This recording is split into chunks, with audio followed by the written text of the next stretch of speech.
Ladies and gentlemen, what's going on? Welcome to a brand new series on the channel, Game Dev Tycoon. Now this game came out quite some time ago, like 2013, 2014, hey, maybe even before that. And I played it a bit when it came out. I got quite far in the game, never really got to the full lifespan of it. And then any subsequent attempts at playing the game kind of failed because I kept experimenting and it didn't work well.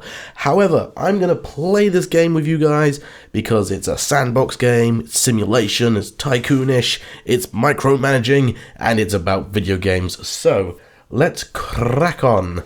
Welcome to Game Dev Tycoon. In this business simulation, you've been transported back in time to start your very own game development company right at the beginning of the PC revolution. In the next 35 years, you can build your dream company, create best-selling games, gain fans, and become the leader of the market. Before you can start your adventure, you have to give your upcoming company a name.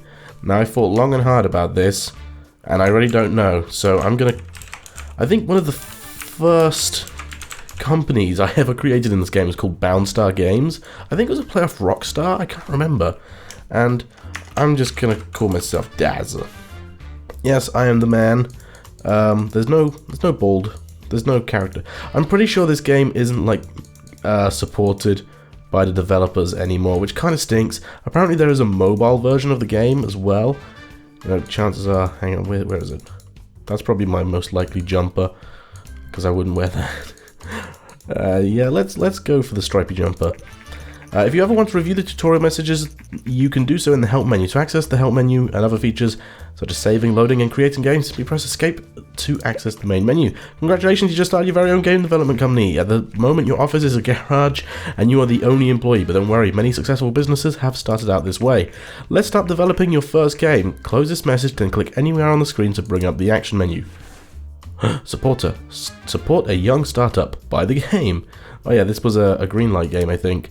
Let's develop a new game. Before development can begin, you have to decide what kind of game you want to create and give your game a name. You can also select which graphic technology your game should use.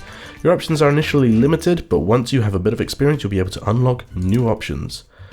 Okay, right. First of all, before we pick a name for the game, let's take a look at our topic, genre, and platform. So a game dev game, we can make a Wild West game, hospital, or horror. Let's make hospital. Pick a genre. Action, adventure, RPG, simulation.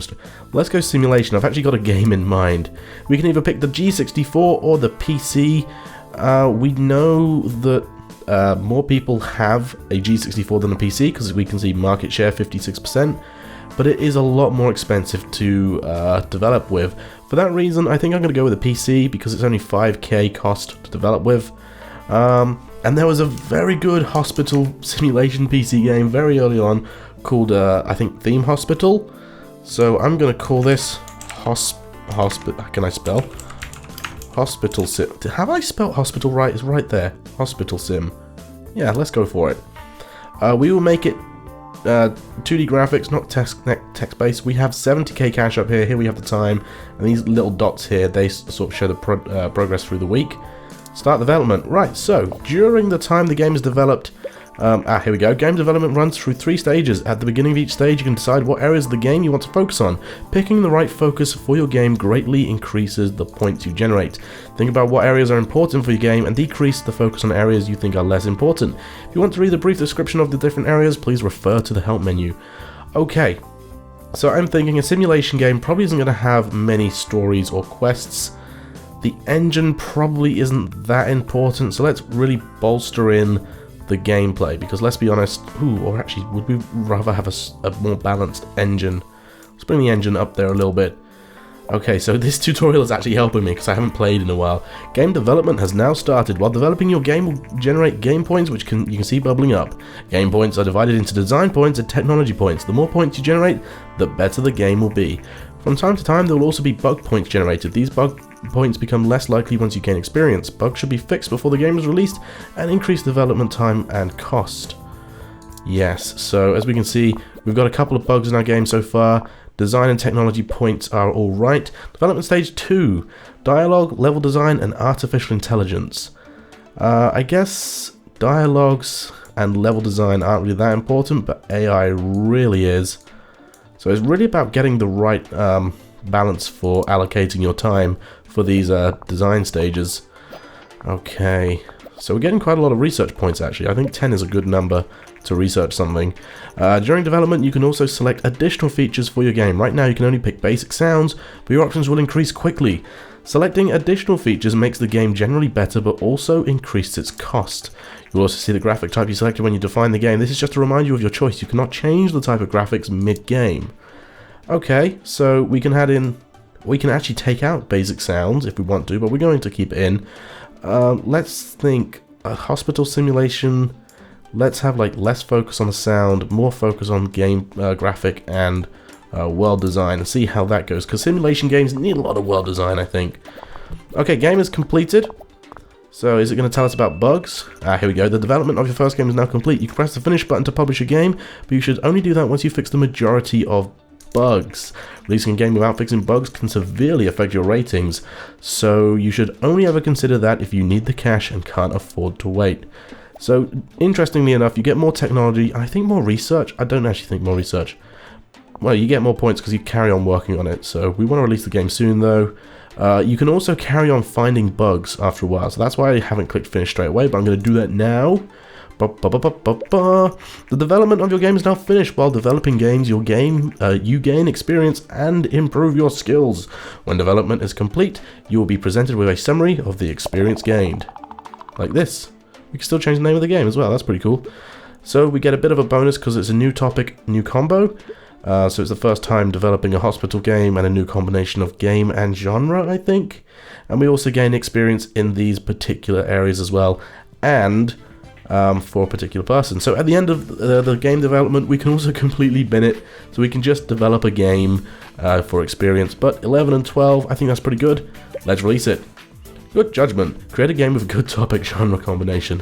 Great, thanks for giving me an achievement for something that I didn't know I was going to get. Your game is now complete and will be handed off to the publishing. We should see reviews and sales come in for the game soon. Are we going to get more than 70k? That would be great. Just chilling there. Can I do anything yet? Oh, the first reviews for our new release game coming. Hospital Sim came in. 10s across the board, I guarantee. Falls a bit short. It's from Star Games. Come on. 4, 5 funnest stages. Okay, informed gamer. Okay, you agree with? Oh, come on, that's not good. Not bad, not good from Game Hero. Game Hero is my least favorite gaming publication, if you didn't know. All Games says hospital and simulation is a great combination. After publishing a game, you can invest a little bit of time to analyze your creation and generate a game report. Game reports are a great way to gain research points as well as valuable insight into what works and what doesn't work when developing a game. To generate a game report, close this message and then click anywhere on the screen to bring up the action menu. That's actually what we're going to do. So generate game report on Hospital Sim. Cool. Boundstar Games, a newcomer in the games industry, has released their first game, Hospital Sim. The game received favourable reviews. With such a good start, Boundstar Games are sure to gain fans quickly. Okie dokie, so we will see how many sales of Hospital Sim we get.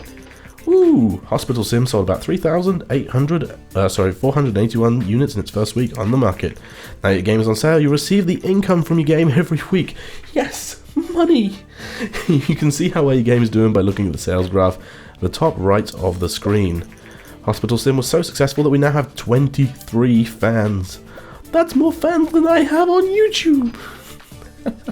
Okay, so more fans, more money. We've actually almost gained our money back, which is great. Our post-release analysis of Hospital Sim is complete, and we get the following results. Hospital and simulation is a great combination. Story/quest seems to be not very important for this type of game. Cool. Game reports are a great way to gain more research points for new insights. It pays off to generate a report for each game you release. Now that you've completed your first game report, it's a good idea to look at the research menu. To open the research menu, close this message, and then click anywhere on the screen to bring up the action menu. Alright, let's do some research. Research is important to unlock new options and make better games. You should try to save enough research points to be able to create your own games engine. This will greatly improve your games. Hint, try to develop games with different topic and genre combinations for a slight research boost. I guess we could, for now, research a new topic. Dungeon, mystery, sports. Okay, let's go for a dungeon. Okay, so as the bar goes up, we will spend... Oh, I think we've already spent them. The research points. See, Hospital Sim, it's kind of dying there. You know, eventually they will lose sales. Sometimes they do get a bit of a a kick to the rear end of their life, but it's alright. Research new topic, dungeon. Okay, so it's not going to let us do. It's not going to give us a hint. So we'll develop a new game. Topic, dungeon. Genre. Okay, let's think. Probably an RPG or an adventure. Dungeon adventure crawling game, RPG. Okay, platform. You know what? Let's do it. Let's go for the G64. We'll call this Basement Crawler, as in like dungeon crawler, I guess. We'll make it a 2D graphics game, kind of like a Legend of Zelda game. Yeah. Hospital Sim is still bringing us in the money there. Okay, let's think. Probably a lot into story and quests, not so much engine gameplay. I'd say about there, at a guess. You don't want to do the like consecutive genres and topics. Hospital Sim is now off the market. I mean, it was our first half year's worth of making games, and we did quite well. But we now have fans, 56 loyal fans, that will get us more, are hooked on Boundstar Games. So an RPG, I'm thinking level design is really important. Dialogues, maybe not so important. And let's be honest, right at the beginning, artificial intelligence, not that important either. Let's go and see how well that does. Okay. Then sound I'm going to keep cranked way down. You know what? Probably put world design up and graphics right about there, I guess. Let's go for that, see how that does. Because you're thinking graphics, you know, sound isn't that important, but world design is... Ooh, here we go. Recent market studies suggest that the Commodore G64, not the Commodore C64, is it C64? I can't remember, is steadily outselling competitors in the PC sector. Consumers prefer the lower price, greater availability, and the flexible hardware configurations over other home computers. Experts say that this might spell the end of competing hardware manufacturers. So it's kind of cool. You do actually get a bit of a video game history lesson as well, which is pretty neat. Okay, bugs are kinked out, carry on working, polish it off. Gonna have to finish the game off there because we're running low on the cashola. We've got bills to pay, remember.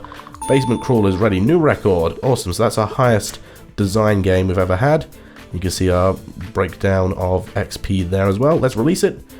And straight away, I'm going to... Oh, it's not going to let me. Okay. I was going to analyze the game. First reviews of a newly released game. Basement Crawler came in. Come on. 10s across the board, please. There was a 9. There was a 7. 7, 7. Oh, they're focused on world design. Serve this game very well. Cool. Ooh, what's that? Okay, I thought it was going to be a 5 there. Hey, you know what? It was Star Games. They were my least favorite games reporters, but now Games Hero are my favorite. I like them. RPG games work well on the G64. Sweet. Let's generate a game report for Basement Crawler, and we'll see exactly how well that sells in the first week. Ooh, doggy. Let's have a look actually, because if we look at our game history, see Hospital Sim, units sold 8.7k. Is that in just his first week? Because if it is, then we've already outsold that. We've already made a lot of money from it. Our post-release analysis is complete. Dungeon RPG is a great combination. Dialogue seemed to be very important. Okay. Right. Basement Crawler has achieved a company sales record with over 10k units sold. This is an important milestone in the history of Boundstar Games. Sweet. So, while we're just kicking around, I'm going to develop another game because we need to get some more research in there. Let's go for... I don't really want to do game dev. Horror? Let's go horror. Action or adventure? Probably action. Pick a platform. Let's go back on the G64. What are we going to call this? Horror action. You know, back in the day, I used to have, or my sister used to have, a Buffy the Vampire Slayer platformer game. So let's call this, Muffy. The Muffins? No. This, let's not say anything to do with Muffies. I was going to say something the Muffin Slayer, but that's just weird. Let's just go with...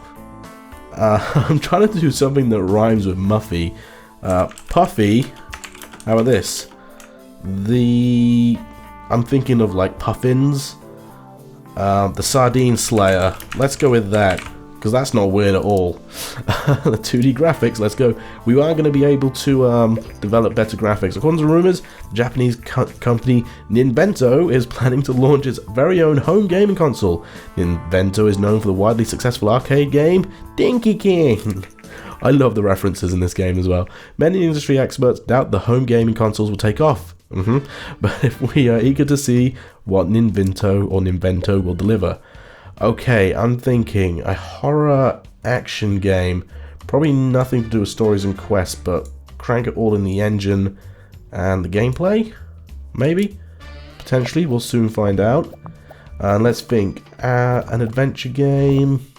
Probably going to want to put a lot into like dialogue for adventure. Maybe less in these two. Let's go for something like that. Yeah, because we really want to put it into the dialogues. Or do we? Or do we want to flip that? No, because an action game, if it was an adventure game, we want to put more in dialogues. But I think action games, a lot of it would focus on AI and like level design. Yeah, let's completely flip that around. And then let's think, an action game. When it comes to like graphics and sounds, I would say graphics and sounds are quite important, but the world design isn't. I'm thinking more like a horror action game is actually going to be more like Tekken. It's like a fighting game.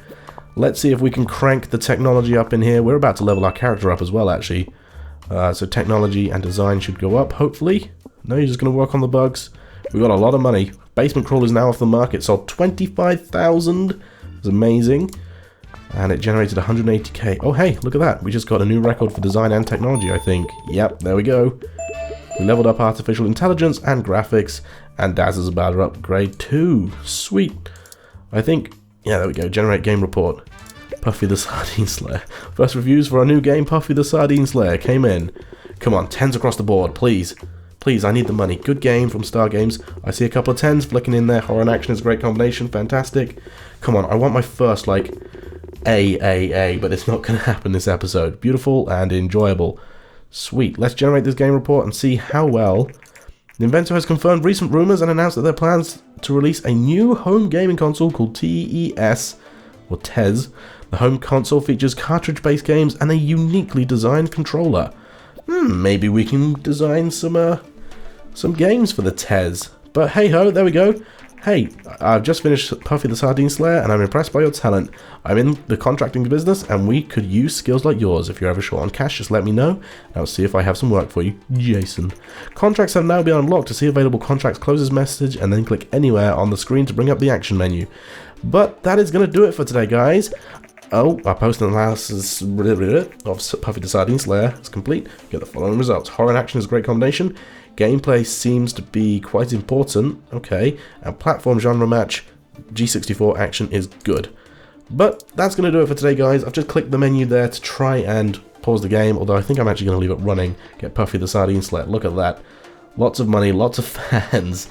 That is going to do it for today, guys. I hope you all enjoyed the first episode of Game Dev Tycoon. Hi to Dazza from Patrick and Daniel Klug, the creators of Game Dev Tycoon. We'd like to thank you very much for purchasing the game and supporting us. Thank you. And that's the screen I'm going to end it on. Thank you all very much for watching this first episode. I hope to see you all in a couple of days for the new one. And we'll see what kind of amazing games we can create for these consoles and stuff. Okay? Thanks very much for watching, guys. And I will see you all in the next one. Bye-bye.